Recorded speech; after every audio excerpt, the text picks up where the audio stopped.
Assalamualaikum warahmatullahi wabarakatuh. Perkenalkan kami dari kelompok 1 akan menjelaskan tentang gambaran umum bank syariah. Berikut adalah poin-poin yang akan kami bahas dalam bab ini. Langsung saja yang pertama, pengertian bank syariah menurut Undang-Undang Nomor 21 Tahun 2008.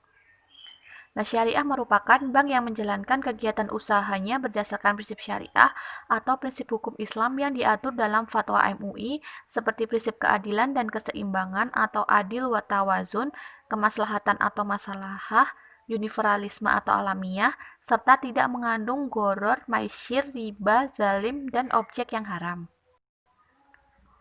Selanjutnya dasar hukum. Di sini dasar hukumnya ada 4. Yang pertama Undang-Undang Nomor 7 Tahun 1992, yang kedua Undang-Undang Nomor 72 Tahun 1992, yang ketiga Undang-Undang Nomor 10 Tahun 1998, dan yang terakhir Undang-Undang Nomor 21 Tahun 2008. Fungsi bank syariah. Di sini fungsi bank syariah terdiri dari 4, yaitu fungsi manajer investasi, fungsi investor, fungsi jasa keuangan, dan fungsi sosial. Di dalam fungsi manajer investasi, khusus dana mudharabah, bank syariah bertindak sebagai manajer investasi dari pemilik dana atau sohibul mal, dan dana tersebut disalurkan pada penyaluran yang produktif sehingga dana yang dihimpun dapat menghasilkan keuntungan yang akan dibagi hasilkan antara bank dan pemilik dana. Yang kedua, fungsi investor. Bank syariah sebagai investor.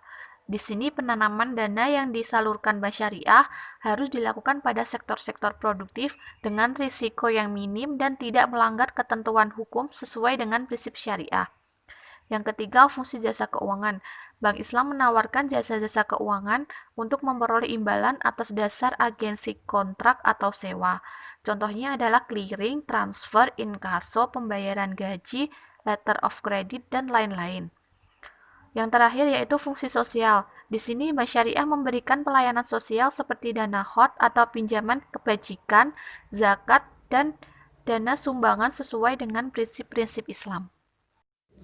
Pada bagian D, yaitu alur operasional bank syariah. Pertama, sistem operasional bank syariah dimulai dari kegiatan penghimpunan dana dari masyarakat. Penghimpunan dana dapat dilakukan dengan skema investasi maupun skema titipan. Dalam penghimpunan dana dengan skema investasi dari nasabah pemilik dana atau sohibul mal, bank syariah berperan sebagai pengelola dana atau biasa disebut dengan mudharib. Adapun pada penghimpunan dengan skema penitipan, bank syariah berperan sebagai penerima titipan. Kedua, dana yang diterima oleh bank syariah selanjutnya disalurkan kepada berbagai pihak, antara lain mitra investasi, pengelola investasi, pembeli barang, dan penyewa barang atau jasa yang disediakan oleh bank syariah. Pada saat dana disalurkan dalam bentuk investasi, bank syariah berperan sebagai pemilik dana. Pada saat dana disalurkan dalam kegiatan jual beli, bank syariah berperan sebagai penjual, dan pada saat disalurkan dalam kegiatan pengadaan objek sewa, berperan sebagai pemberi sewa. Ketiga, dari penyaluran dana kepada berbagai pihak, bank syariah selanjutnya menerima pendapatan berupa bagi hasil dari investasi, margin dari jual beli, dan fee dari sewa, dan berbagai jenis pendapatan yang diperoleh dari instrumen penyaluran dana lain yang dibolehkan. Keempat, pendapatan yang diterima dari kegiatan penyaluran selanjutnya dibagikan kepada nasabah pemilik dana atau penitip dana. Penyaluran dana kepada pemilik dana bersifat wajib, sesuai dengan porsi bagi hasil yang telah disepakati. Adapun penyaluran dana kepada nasabah penitip dana bersifat sukarela tanpa ditetapkan di muka sebelumnya, dan biasa disebut dengan istilah bonus. Kelima, selain melaksanakan aktivitas penghimpunan dan penyaluran, bank syariah dalam sistem operasionalnya juga memberikan layanan jasa keuangan seperti ATM, transfer, letter of credit, bank garansi, dan lain sebagainya. Oleh karena itu, jasa tersebut dilakukan tanpa menggunakan dana dari pemilik dana maupun penitip dana. Maka, pendapatan yang diperoleh dari jasa tersebut dapat dimiliki sepenuhnya oleh bank syariah tanpa harus dibagi.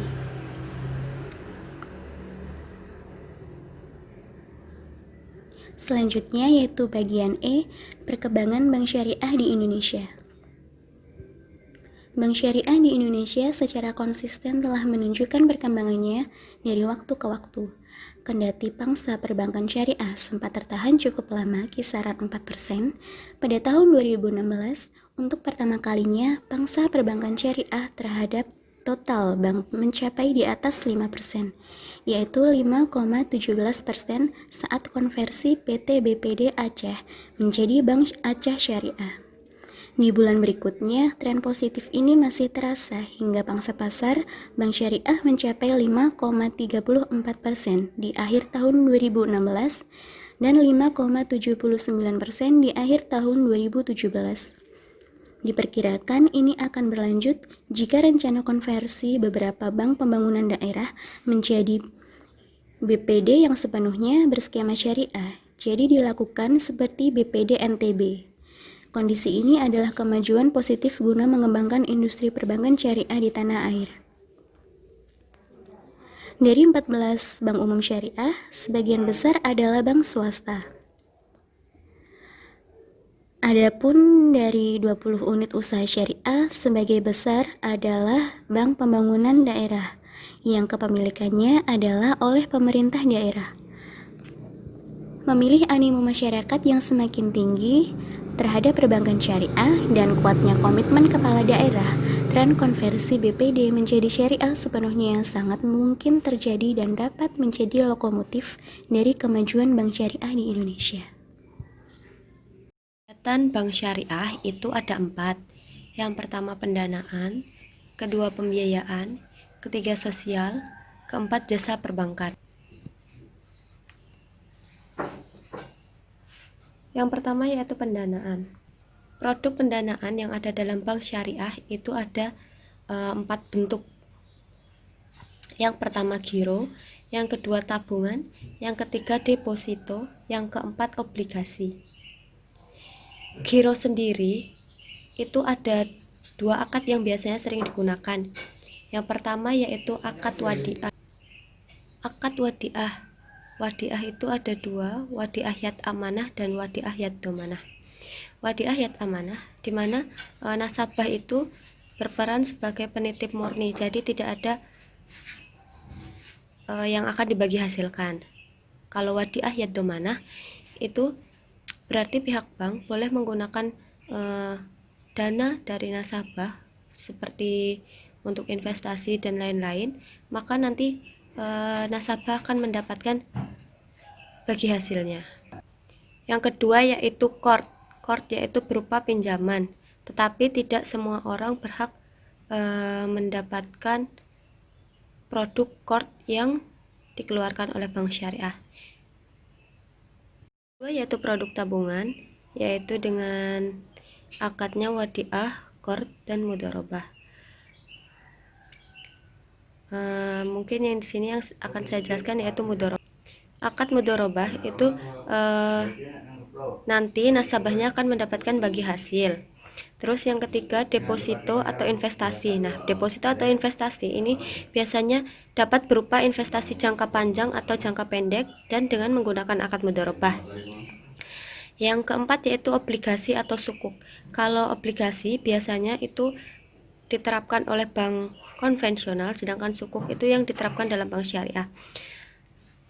Bedanya sukuk dan obligasi, dalam sukuk itu terdapat underlying aset atau kepemilikan aset bersama, sedangkan dalam obligasi itu tidak ada underlying asetnya. Biasanya menggunakan akad mudharabah atau ijarah. Yaitu produk pembiayaan, itu ada 1-12, bisa dilihat. Yang paling sering digunakan itu modal kerja, itu udah urut ya 1-12. Mungkin nanti kalau ada yang kurang jelas bisa ditanyakan. Saya akan coba bahas yang nomor 1, modal kerja. Itu prinsip yang digunakan antara lain dengan akad mudharabah, musyarakah, murabahah, salam. Tapi biasanya yang sering digunakan yaitu dengan akad murabahah, di mana nanti nasabah akan memberikan bagi hasil kepada bank jika usahanya mengalami keuntungan. Terus yang selanjutnya yaitu jasa yang ada dalam perbankan. Ada 3 pola atau akad biasanya. Yang pertama itu ada wakalah, kafalah, hawalah, rohan, ujroh, sarf. Itu yang biasa digunakan dalam jasa keuangan. Kayak kita gunain kartu ATM, mesin ATM, seperti itu. Menggunakan prinsip wakalah, kafalah. Terus kalau di jasa non keuangan itu ada wadiah yat amanah. Terus kalau untuk pola bagi hasil seperti dalam jasa keagenan yang sering kita lihat di bank seperti e-channeling itu, seperti kalau kita masuk ke bank BRI konvensional itu biasanya di dekat pintu masuk ada e-channeling untuk mengenai perbankan syariahnya sendiri.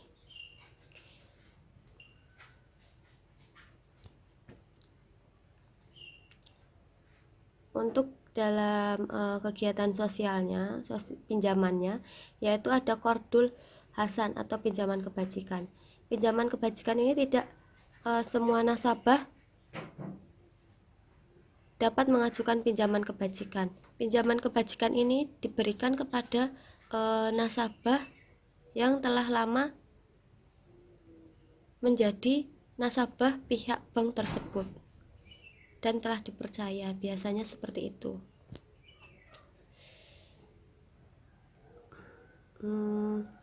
Mungkin cukup sekian presentasi dari kelompok kami. Kurang lebihnya kami mohon maaf.